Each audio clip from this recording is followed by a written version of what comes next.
First off, Craig, thank you for being here with us today to share your experiences. My pleasure. Thank You have a wealth of experiences across a number of different organizations, from PepsiCo to Sonic, Bank of America, Movie Gallery, and now Planet Fitness. And you've been transforming organizations into modern digital organizations for a long time now. And so we're really glad to have you here.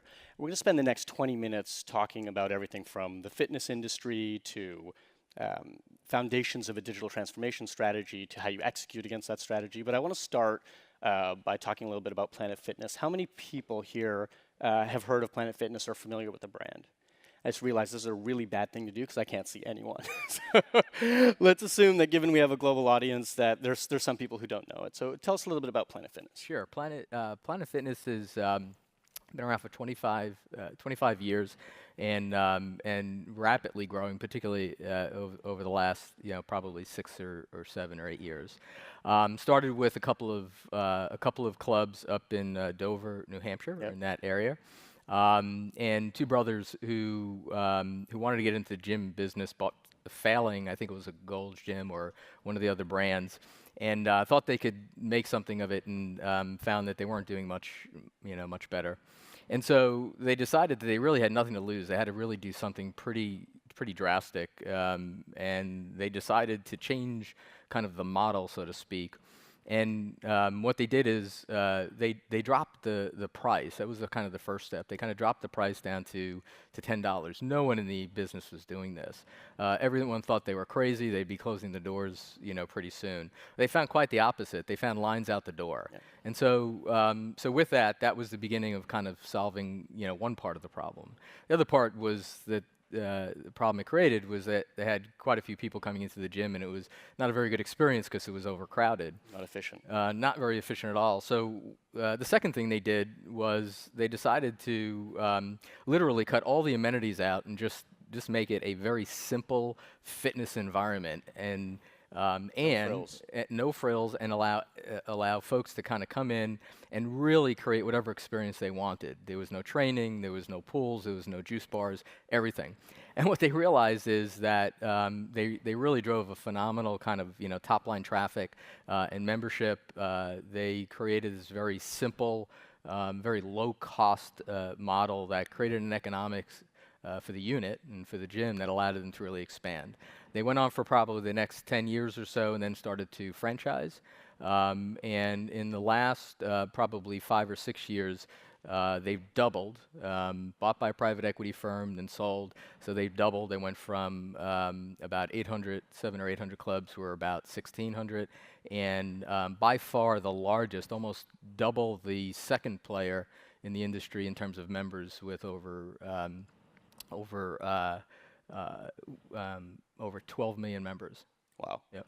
So I want to talk about the judgment-free zone for a second, Sure. because that's a core part of the differentiator for Planet Fitness. And before we go into that, maybe let's share a commercial, because I think you really represent that kind of judgment-free zone in a lot of the marketing materials and the commercials. And so why don't we roll that commercial so everybody gets a feel for it? I just can't see myself at Planet Fitness. No, I mean literally, there aren't enough mirrors. Hey, because I need to be looking at me, looking at me, looking at me, looking at me, looking at me, looking at you, to see if you're looking at me. And that means you won't be seeing me there anytime soon. Good, because we're Planet Fitness, a place for everyone else. Planet Fitness, the judgment-free zone. I love it. I'm really glad that guy's not in my gym. Well, I'll tell you that was just another kind of amazing strategy, because what that did is it created an environment that no one else was, and an experience that no one else could replicate, at least at the time. And amazingly, 20% at the time, it was less, but 20% of the population belonged to a gym, extremists. And so what this did, it really literally shifted to kind of that no judgment philosophy, and gave us and completely expanded our customer base to the 80%. Yeah. And this is the underpinnings of the entire culture across every single location, as well as it's something that we live every single day. Yeah. Well, let's expand that, excuse me, let's expand that and talk about the fitness industry. So Sure. an $80 billion industry, people are spending a ton of money on apps and devices and, $600 Apple Watch to a $3,000 Peloton bike and the mirrors with the AI-driven workouts that we were talking about this morning. But you often talk about the fitness industry not being innovative or innovative enough. Why do you think that the fitness industry isn't innovating as fast as it should? As you mentioned earlier, I've had the opportunity to really work in various industries, and so there's been kind of waves of innovation.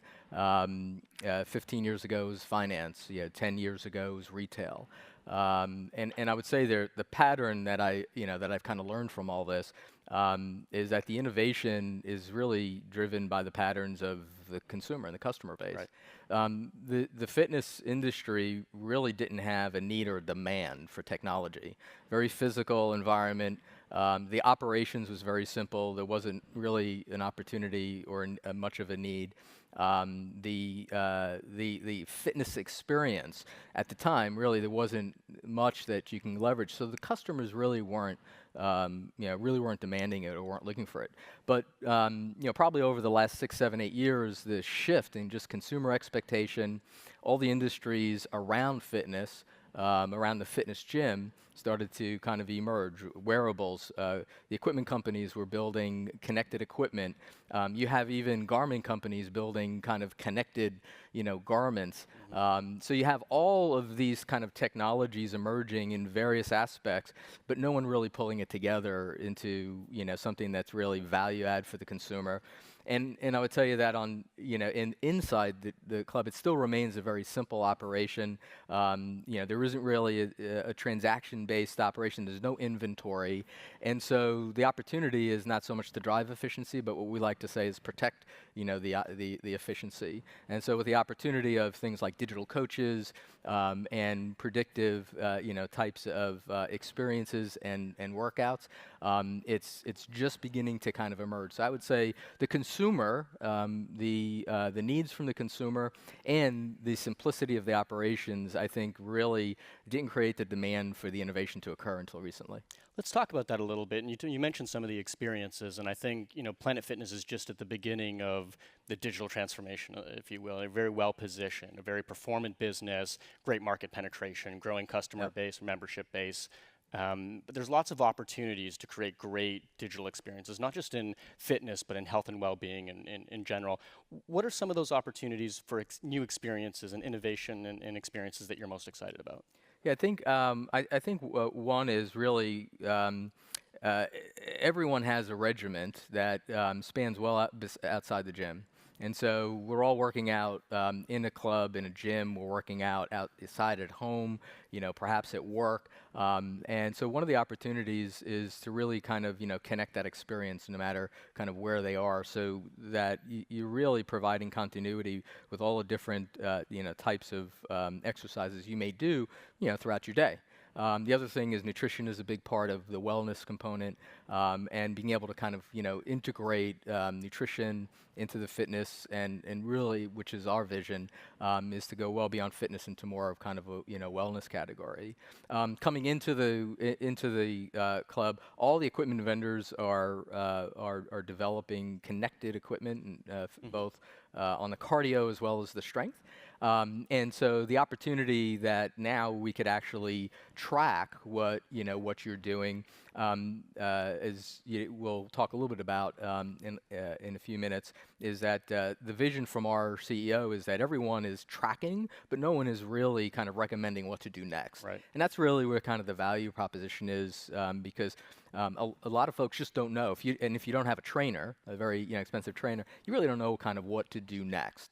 And then you layer on AI onto that, and now you could actually adjust to exactly how the performance is. So the opportunity for personalized fitness experiences is profound. Yeah. So let's pivot a little bit and talk about how you then look at that opportunity and build a strategy for digital transformation and evolution. I know Chris Rondo, your CEO, has a really kind of great vision for Planet Fitness being the supporter or the owner of the connected fitness ecosystem. Yes. And so he has that great vision. Talk a little bit about how you took that vision and mixed it with your own visions around digital, around technology. Sure. And we could talk a little bit about PFX and how did you kind of build that transformation strategy? It first started with Chris's vision in that he felt like we disrupted the industry once, back in the early '90s, with the whole very differentiated experience, no judgment, very kind of low cost, very simple operations. That disrupted once. He has a great appreciation for technology and believed that the industry was about to kind of really emerge and felt like, given our size and scale, and by far the leader, really wanted to continue to disrupt the industry. Wanted to really be the brand that would disrupt the industry again. And so it really started with that vision. The next thing was really kind of understanding what our members wanted. We have a very diverse set of members. That 80% varies, from an 18-year-old to a 70-year-old. Everyone has kind of different types of goals, and so really understanding our consumer base, as well. So it started with kind of those two things, and I'd say the third we're largely we're 96%, 97% franchised, and these are their businesses, and so I really needed to spend a lot of time with the franchisees to really understand what they felt was important and to build advocacy. Yep. And so those are the first three things that I kind of, in order to educate myself, to be able to even come up with what would the strategy and vision be to really bring Chris's, the brand's vision to life. Yeah, and I want to get to the franchisees in a second, but Yep. before we go there, I want to talk about the board. So, there's a lot of talk this morning about the board of directors Yep. and like whether they're Yep. stifling or supporting innovation. Yeah. How do you take all of that, a vision from the CEO, a strategy, or at least the beginnings of a strategy on how to get there? How do you take Sure. that and then sell that to the board? Well, the key word there is sell. And so, all boards are by and large different, obviously, but the one thing that I think is in common, my experience has been, and it was mentioned earlier this morning, is they're largely focused on strategic growth and risk. They do want to. I think you're putting it nicely. I think it's governance and compliance and audit was what was said this morning. It actually is. I mean, it certainly has become that. But what I did is really try to understand from the board's perspective, kind of what their expectation was, and by and large, it was very aligned with Chris's. And so once I understood that, I very quickly what they kind of said to me was, we know we have the ability more than anyone in the industry to disrupt and to lead this innovation. We just don't know how. And so I knew the thing I had to do with the board is kind of lay out what that plan and roadmap would look like to really answer the how. Yep. And so once I laid that out, tied it to how I thought it would drive the growth of the business, short and long term, and I would have to kind of lay through that plan exactly how we're going to mitigate risk, because being that we were on such a growth trajectory, one of their concerns is how do we do this without disrupting the growth trajectory we're on today. Yeah. And so those are the two areas that I within my first 90 days, I think the second board meeting, we laid out what that vision and strategy would look like. Yeah, and I think the other thing is when you're innovating in new experiences that actually don't exist, you actually have to do much more to help the board or help anybody, any stakeholders understand what those experiences could actually feel like. And I know we built together a kind of like a vision video to help people kind of get in that mindset. Do you want to talk a little bit about that? Yeah, so great. So we're going into, I think, our second or third board meeting, and there were a lot of questions. They loved the idea of the roadmap and the possibilities, but they started to get a little concerned about the complexities of it. And they couldn't envision, what does that really mean from a member perspective? So we actually, our board meeting was on a Tuesday. I think we called you on Friday, and we said, listen, we need to put a concept video together. We need to kind of really visualize this for the board so that it really puts everything into context from the member perspective. And your team was phenomenal. I think probably worked 24/7 over about four or 5 days, and this is the video that was produced. Yeah, let's take a look.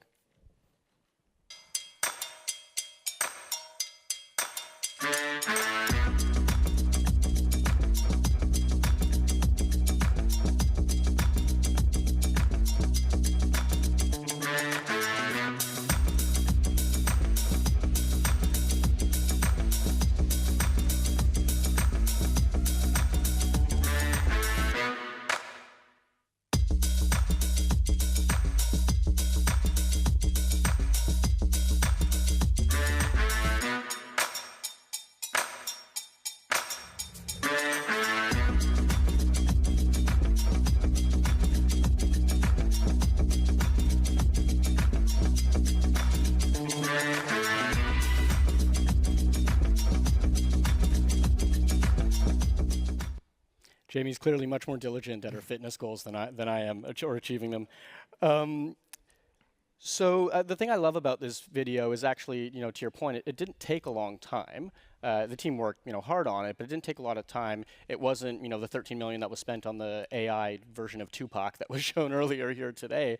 But it really kind of drove home some of the points of what the experiences would feel like. Yes. And there was a lot more in that video. We just showed a snippet of it. There's a lot of different experiences that we showcased together. Let me ask, so there's a lot of things that you told the board, that you sold to the board. What does the board not need to know when you're going and kind of selling this strategy? Yeah, great question. I mean, the board doesn't need to know a lot of the complexities, a lot of the kind of technical detail underneath. As a matter of fact, that tends to scare them. Things that are a mystery to them. And of course, unless they ask, and I find it interesting, sometimes they do have questions that trying to put it in terms or in a sense that are meaningful to them. And so I think the important thing is that we stay connected to the true kind of business growth models and metrics. We don't. We've got our CMO.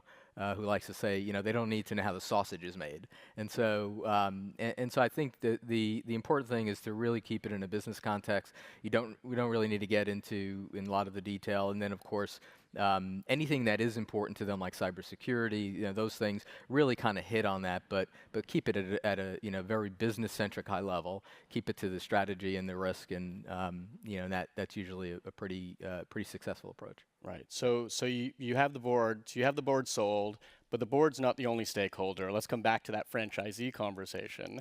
Who's harder to bring along? Who's harder to sell the vision to? Is it the board or the franchisees? Right. And this is being recorded, but we can pull pieces out if you don't want that to be public in the future. That's okay. I'm quite transparent with the franchisees. They are and can be the most challenging.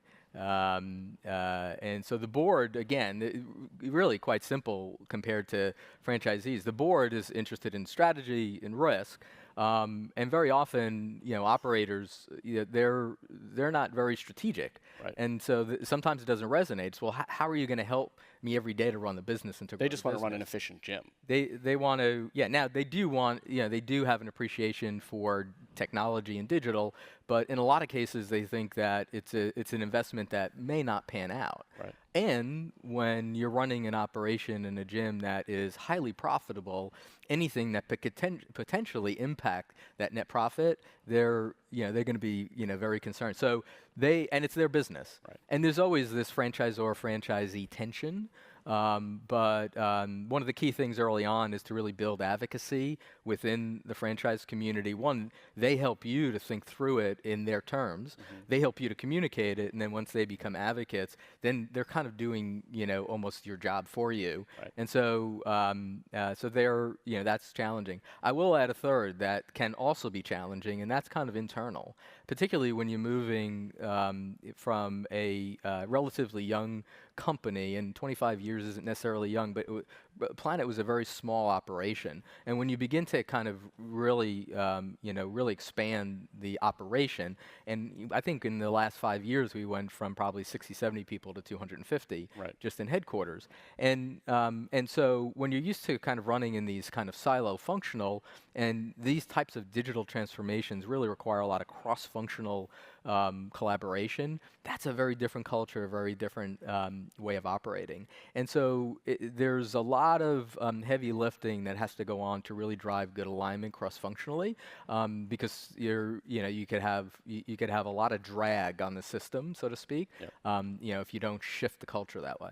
So let's move into, with the last few minutes we have, let's move into execution. Yes. So board's on board, the franchisees are bought in, a number of the internal folks are ready to go. You get the green light, what's the first thing that you do? First thing that I did after, and the board is bought in to the point where they're willing for you to go to the next step. Right. The game's not over yet. Right. And so you have to deliver. You got to drive the business, right? That's the second half of it. And so the first thing we do is really we laid out a kind of blueprint to really take advantage of how can we get some early wins to begin to build credibility that this concept really kind of works. We anchored it within the business model. We have very simple the way we measure our business. We're either driving acquisition and membership, we're driving retention, or we're driving rate, or in this case, we've also sold a board that we could drive with our digital strategy new revenue opportunities. Right. And so we immediately go into kind of blueprinting. We start building out just the foundations in the most simplest way we can to start driving really early value. And so that's what we did for the first year with the funding that we got. So let's talk about the people and the change management for a second, because the tech, like I feel like with all the SaaS providers out there, the tech is somewhat easy, not to oversimplify it, but somewhat easy, and it's actually the people change that's hard. It's the mindset shifting that's really difficult. So tell us a little bit about that. Yeah, probably the biggest mindset shift, and this is not just Planet. This is probably wherever I've kind of worked in these early stages, and it's getting the business. And really everyone, even your analysts, the board, to think about this is a business strategy, not a tech strategy. And so that may be the biggest shift sometimes. It's very easy to kind of bounce back into tech. And so that's always the biggest mind shift. Once we can shift it, we can look at it as a business strategy. Tech is just the first part of the equation, but until you drive the business, there's no value. I'd say that's probably the biggest mind shift and cultural change that has to occur. And what about digital versus physical experiences? We've talked about this a little bit, and everybody knows about that. At least those folks in the US or North America know about the Starbucks order ahead launch and how that was fumbled a little bit because the people who were ordering the lattes on their phones, they got their order, but the people who were waiting in line, the service design really just wasn't as thought out as it probably should be. And I think there's a lot of potential opportunities for that to happen at Planet as you start to do things with smart machines and integrate experiences across physical and digital channels. There's orchestration or cat herding, as someone mentioned to me earlier today, that you need to do across operations, tech, marketing, all those different functions that you mentioned earlier. Yep, that's right. How do you think about keeping all of those kind of aligned as you go down this journey? So we've instituted a very disciplined kind of stage gate process. That allows us to kind of have these checkpoints all the way through the development cycle. Checkpoints across everything from conception to the actual deployment and implementation and value, and the value creation. We put a heavy emphasis in the middle of that on a couple of stages that is really testing. And not just testing the technology, but also testing how our members are reacting to it, and if it's truly driving the value that so we put a lot of emphasis to make sure that by the time it is fully deployed, that we've got proven adoption, and it's also driving the value. So that's a tremendous shift, but that's the only way you're going to keep, one, coordinated across all functions, and two, you make sure that you're delivering something that is going to drive adoption right through business value. Right. So I want to end on one question, which is maybe not as exciting as the digital experiences, but it's something that I think a lot of people are facing, which is around funding and how you track and audit and govern that funding. And it's one of the things that you and I have talked about is with all these new SaaS platform models, everybody's kind of reevaluating what CapEx versus OpEx means, and there's auditors that maybe don't quite understand what that looks like in a platform world. What are some of the challenges that you faced and how you deal with that side of things? The challenges are probably twofold. One is, how do you deal with the funding as an investment source? And how do you ensure that the early funding is almost self-funding some of the future? The second thing is really, it's part of the change that we have to do in our financial organization as well as our operations in terms of how we even look at, to your point, OpEx versus CapEx. And so you really have to get aligned with your finance function. You've got to get aligned with your auditors in terms of what you're building, how you're actually going to drive the business. And you have to really almost become an expert at the regulations, which are changing all the time. And so it's a discipline that sometimes is a bit of a struggle, but it's very important to kind of get that up front so that there are no issues down the line. Well, we're out of time for now, but I want to thank you for your time that you spent with us today, and we're really excited about where Planet Fitness is going to take the fitness industry. Thank you, sir. Yeah.